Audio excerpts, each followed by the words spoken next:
अस्सलाम वालेकुम, मैं हूं अब्दुल खोखर और आप देख रहे हैं मेरा YouTube channel ARK real estate marketing. आज हम DHA फेज 7 में 1 कनाल की कंस्ट्रक्शन पे मौजूद है और आज कंस्ट्रक्शन के दौरान रिटेनिंग वाल का काम हो रहा है बेसमेंट की मजबूती के लिए। तो इस पर मैं इंशाल्लाह आज आपको रिटेनिंग वाल पे जो भी काम हो रहा है वो दिखाऊँगा और बताऊँगा कि यहाँ पर जो काम है वो कितना पायदार हो रहा है और किसी भी घर की मजबूती के लिए रिटेनिंग वाल जो होती है वो एक अहम किरदार अदा करती है। जब भी किसी घर की बेसमेंट बनाते हैं तो बेसमेंट के सबसे जो बुनियादी और अहम ज़रूरत होती है वो रिटेनिंग वाल होती है जो बेसमेंट में डालते हैं ताकि बेसमेंट की मजबूती भी रहे और उसकी मजबूती के साथ साथ पूरे घर की भी मजबूती रहे। तो ये 1 कनाल के घर में बेसमेंट का काम हो रहा है जिसमें रिटेनिंग वाल डालने से पहले ये आप देख रहे हैं कि सरिये का काम का कंप्लीट किया गया, फिर उसके बाद शटरिंग लगी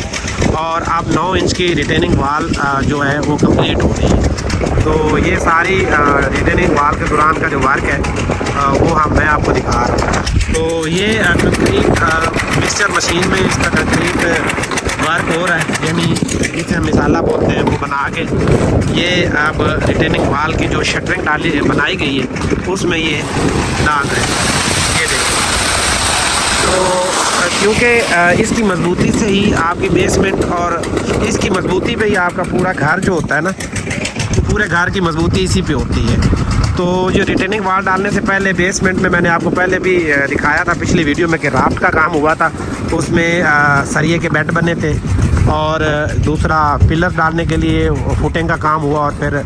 उसमें जैसे ये पिलर का काम हुआ था तो इसकी फुटिंग वगैरह का भी मैंने आपको काम बताया था। तो अब इसकी भी जो कॉलम बनेगा इसमें भी मटेरियल डलेगा। तो ये काम माशाल्लाह तेज़ी से साइड पे चल रहा है, तो इसको आज कंप्लीट कर लिया जाएगा। तो इसके बाद इसे 2 दिन तक ये शटरिंग वगैरह खुलेगी, फिर इसमें ईंटों की चुनाई होगी और फिर इस पर लंटर डलेगा। तो फिर दैन ये साथ साथ जो काम हो रहा है यानी चुनाई का, बाकी जो एरिया जिसमें बेसमेंट नहीं है इसमें भी ये मिट्टी वगैरह डाल रही है और ये साथ इसकी 9 इंच की आप देख रहे हैं कि चुनाई हुई है और साइड वाली जो दीवारें हैं वो आप 4 इंच की बनेंगी। तो आप ईंट को देखने से ही आपको लग रहा होगा कि इस घर की मजबूती के लिए जितना भी मटेरियल यूज़ हो रहा है वो सारा माशाल्लाह इन्होंने A ग्रेड लगाया है। तो ये चुनाई के बाद नीचे आपको नज़र आ रहा है, अभी मैंने जूम किया तो DPC वर्क हुआ है, तो उसके ऊपर ये अब मज़ीद जो इसकी लंटर तक की चुनाई है वो कंप्लीट हो। तो इंशाल्लाह आने वाली वीडियो में इस पर जो भी कंस्ट्रक्शन के दौरान काम होता है वो मैं इंशाल्लाह आपको दिखाऊंगा और उसमें काम की नोयत चेंज होती रहती है। यानी जैसे सबसे पहले एक्सीवेशन हुई, फिर उसके बाद इसमें बजर डला, फिर उसके बाद इस पर PCC का काम शुरू हुआ, फिर उसके बाद ये चुनाई हुई और DPC हुआ और बेसमेंट में ये राफ्ट का काम हुआ और राफ्ट के काम के बाद आप बेसमेंट की रिटेनिंग वाल जो अभी बन रही है। तो रिटेनिंग वाल के दौरान ही इन्होंने नीचे नक्काशी के और पानी के पाइप जो आपको ये नज़र आ रहे हैं ये इसमें इन्होंने डाल दिए थे। तो ये था RCC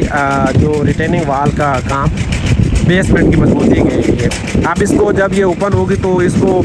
वाटर प्रूफिंग करेंगे, वो भी इंशाल्लाह मैं आपको आने वाले दिनों में दिखाऊंगा। वाटर प्रूफिंग इसलिए ज़रूरी होती है कि एक तो सेम ना आए और दूसरा वो मज़ीद उस जो रिटेनिंग वाल होती है उसे मजबूत कर देती है, या DPC या जिस चीज़ पे भी वाटर प्रूफिंग करते हैं उसमें मुख्तलिफ केमिकल्स या शीट वगैरह यूज़ होती है। तो ये माशाल्लाह काम बड़ा तेज़ी से चल रहा है, लेबर लगी हुई है। ये DHA फेज 7 में जो हमारा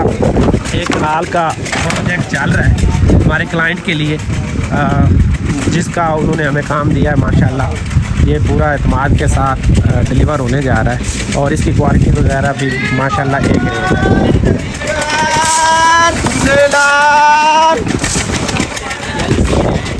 तो ये साल खड़े हैं जो माशाल्लाह इस दौरान शटरिंग का काम देख रहे हैं कि कहीं से कोई चीज़ लीक ना हो और मिसाला बराबर डले।